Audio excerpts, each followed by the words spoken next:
Hi folks, how are you doing? The US Chess Championship is underway in St. Louis as lately it's been usual. And as usual, they have a very beautifully organized tournament both for men and women.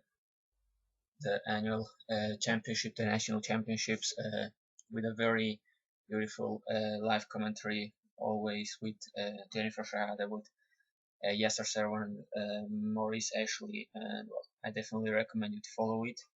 Lots of strong GMs in the male competition, and we will see today lots of bloodthirsty games in the women's section. Well, in the first round, nothing that great happened in the men's section. The top game between Timur Garev and Karakamsky ended peacefully and very shortly. They repeated moves in less than 20 moves. So the game I selected is from the women's section today. And among others, there was this interesting game between Tatev Abrahamyan, almost rated 2500 as white, and Alisa Melekhina, FIDE master, rated 2251, who is playing black pieces. Let's see what happened. Tatev plays e4 as usual. She's a very aggressive player, and we have one of the oldest openings in the game of chess, the Italian, the Giuoco piano game. Not very favored by GMs because black is supposed to have an easy games and lots of ways to equalize out of the opening, but it's a good weapon to avoid all the theory of the Ruy Lopez and get a playable position for the middle game. Bishop c5 is the main response. Knight f6 is the two knights defense here, much more aggressive, lots of tactical tricks and traps here, but bishop c5 was played. White castles, now knight f6, d3. The Giuoco pianissimo, the slow way of playing this. The old way of playing is playing with c3 or even without c3, playing d4 right away, going into crazy gambit lines, sacrificing things like in the old 19th century. Now black castles and lots of possible moves here for white. c3, bishop g5, h3, knight bd2, even knight c3. But Tatev is able to find yet another move. She plays rook e1, and black plays d6, solidifying her e5 pawn, letting this light square bishop to play. Now c3 is very typical in these positions. White will sometimes try to play d4 and also has the idea of possibility to play before a4, gaining some space on the queen side, and it also gives this bishop the possibility to go back through b3 to c2 if needed. In a similar way, while black plays a6 to put the bishop back to an a7 if needed, and also he has the possibility to play b5. Now bishop b3, prophylactic.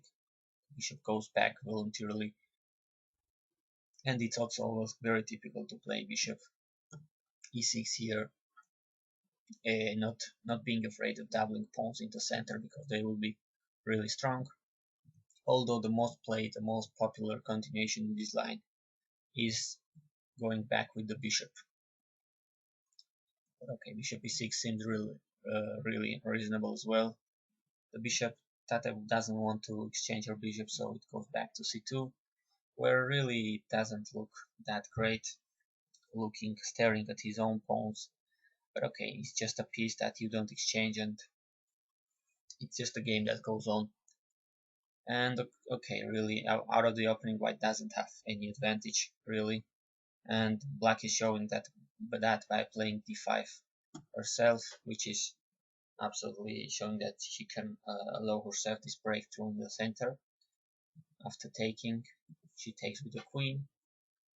I mean, the game's still going, is on, and white hasn't got any advantage out of the opening, but this is a playable position. And Tatev just keeps developing her pieces. Knight d2. The queen goes back to d6, and now queen e2 is played. Pieces keep developing. Rook f8, h3 to stop any piece only black plays from jumping to g4 and also giving some room, some space to the white king for the future. h6, and Tatev decides to win some space on the queen side. She plays b4, and after bishop a7 she goes a4. This is well met by black playing b5. And now, well, if white takes on b5, this doesn't look that great because his bishops are now not looking that great, and well, black doesn't seem to have much problem, but instead she keeps tension there and keeps improving her pieces. The knight goes to f1. Now the bishop is playing on this diagonal, and the knight will be able to go to either e3 or g3. Now knight d5 attacks the c3 pawn, and bishop d2 defends it. Alisa Melekhina here cements the position with f6, defending even more the e5 pawn, gives some rook to the bishop if needed to go back, etc. Knight g3, really slow maneuvering game so far, but as you will see, the things will go really interesting in a couple of moves. Knight g3, the queen retreats voluntarily to d7, but still Tatev puts her knight in the center with knight d4. Now king h8, and a very interesting move, rook ab1.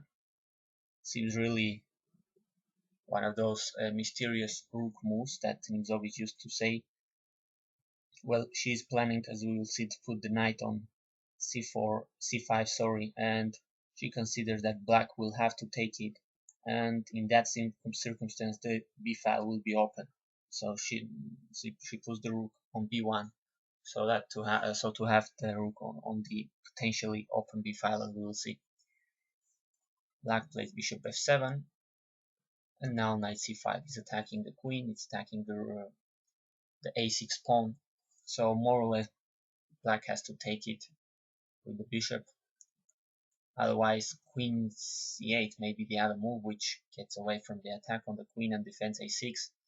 But after a takes b5, d4, b5 is now under attack. White is cementing his strong knight on c5, and black really looks somehow passive here. So probably after knight c5, black is bound to take on c5. Another pawn takes, and while now Tatev had what she was looking for, her rook is on the open file.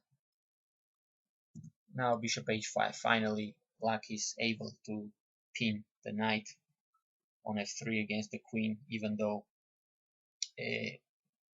white has played h3. Now the pin is on it from h5, not g4. Tatev doesn't go for this pawn on b5. She just chases that bishop away, plays g4, doesn't want any tricks, any tactical tricks against his queen, the pinned knight. But well, bishop g6 obviously was, or even bishop f7 were the most reasonable moves here. Knight f4 is a nice intermediate move, attacking the queen and also the h3 pawn, so forcing white to take. And after the pawn takes, this covered attack with the rook against the queen, so that the queen has to go to a not very active f1 square, and now the bishop goes back to f7. Tatev plays d4. Now the bishop has more freedom to play, and also the pawn on c5 is protected. Bishop c4 is attacking the queen, so bishop d3. Melekhina puts the bishop on d5. It's really looking more or less good, this piece here, attacking on the big diagonal, big light square diagonal, the knight so far. The knight goes to h4, and well, it seems that black has some active pieces, but there is a problem with black's position, and certainly the light squares around black king really look a little vulnerable. So Melekhina ignores these weaknesses, these little threats against her king, and plays carelessly on the queen side. She plays b4, and as we will see now, Tatev was going to punish her hard for this mistake. First she plays knight g6 check, and after king g8, or you don't want to run into any discovered checks with the bishop here, so king g8, and after this the knight takes f4. So far white takes a pawn, she's a pawn up. Now the bishop goes back to f7 to try to defend a little these dark light squares, but now the attack continues. Bishop f5 attacks the queen, queen d8, and knight e6. As you can see, all of a sudden white's control of the e-file and the light squares are giving her really some initiative. Knight e6, and black takes here pawn e6. I mean, what else? If black tries to go to a safe place with the queen, although very passive e8 square, now queen g2 is strong, attacking the knight on c6, and if the knight goes back to d8, now knight takes c7 is very beautiful, forking both rooks and making it impossible for black to take on c7, as the rook on h8 would be hanging.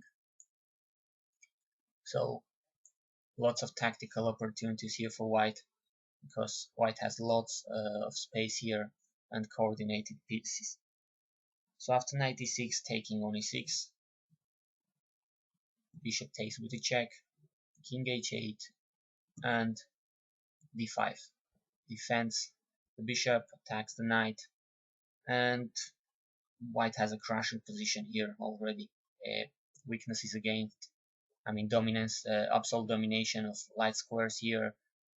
Enemy's king is more or less weak. She has important central pawns going on, and apart from that, she's up material. So far a pawn, but as we will see, she's going to get another couple of them. Okay, now queen g2 was another strong move here, attacking the knight, and after knight e7 she still could take on b4 and have once again crushing position, but d5 seems very logical as well. The knight goes to e5, f4, winning of even more space and tempi against this poor knight. Knight goes to d7 and c takes b4. This is the second pawn, and just look at the space advantage for white. All these pawns are cramping black pieces. Melekhina tries to get some counterplay. She plays a5. If this pawn takes or moves, the c5 pawn could be taken with the knight, but Tatev plays queen b5, attacking the knight on d7. So the knight goes to f8, and she already takes the third pawn. Although this one maybe even helps black a little, because it gives her a little activity, a little bit of compensation for the material imbalance. Although the position still favors white a lot, but maybe this was not the most precise way of playing for Tatev. Now after knight takes, pawn takes, Melekhina gets her queen into the game with queen d4 check. But after king g2, she doesn't see the strong continuation of white, the very strong move after rook a b8. This is a huge blunder, because the move, the Tatev's move here is really absolutely crushing. A beautiful queen sacrifice taking on b8, and this is more or less already done, because although black has a couple of checks, white always will find a safe place for his king to stop the checks. And the point is that if the rook takes, there is a very strong e6 pawn here, which is very likely to be queening.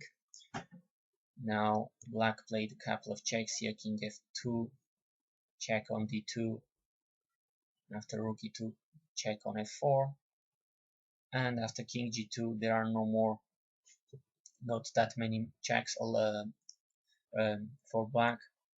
She decides to take the queen. This is a check, king a7, but after e7 black resigned, because there is no way to stop white from queening this pawn, and as Maurice actually great commentator, one of the great commentators of this tournament, says, and that's all she wrote. The game is absolutely over. The position for black is hopeless, and there it goes. The first tournament victory for Tatev Abrahamyan, a strong American player with Armenian roots, and really lots of interesting games in the women's section of this US Championship 2014 so far. So let us hope that we will have more interesting games both in the men's and women's section of this interesting tournament. Thanks for watching.